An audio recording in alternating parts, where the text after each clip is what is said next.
పూరా లోకల్. కేంద్ర హోంశాఖ కొన్ని ఆదేశాలు జారీ చేసింది.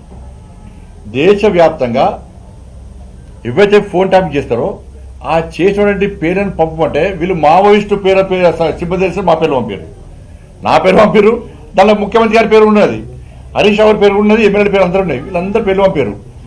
వాళ్ళు ఒక ప్రశ్న వాళ్ళు ఒక క్వశ్చన్ రేజ్ చేసిన వాళ్ళు, ఈ ప్రభాకర్ రావు ఎవరు అని అడిగారు. ప్రభాకర్ రావు పదవి విరమణ పొందిన వ్యక్తి. కానీ రాష్ట్ర ప్రభుత్వం అప్పటి ప్రభుత్వం ఏం చేసింది, ప్రభాకర్ రావు ఐజీ అని పంపింది. అంటే కేంద్ర హోంశాఖను తప్పుదల పట్టించింది, ఐజీ అని పంపింది. ఒకటి, కేంద్ర హోంశాఖ ఆదేశాలు ఏం జారీ చేసింది, దేశవ్యాప్తంగా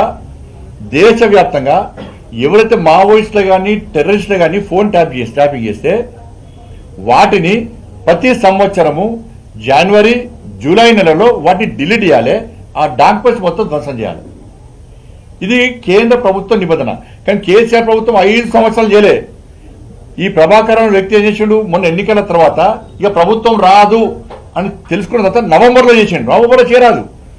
కేంద్ర ప్రభుత్వ ఆదేశాలు ఏంటి, జనవరి జూలై నెలలో అటు చేయాలి. కానీ ప్రభాకర్ రావు ఏం చేసిండు, నవంబర్లో చేసిండు. ఇది కేంద్ర ప్రభుత్వం హోంశాఖ నిబంధనలకు పూర్తి విరుద్ధం. అందుకే సిబిఐ విచారణ జరపాలంటున్నాం.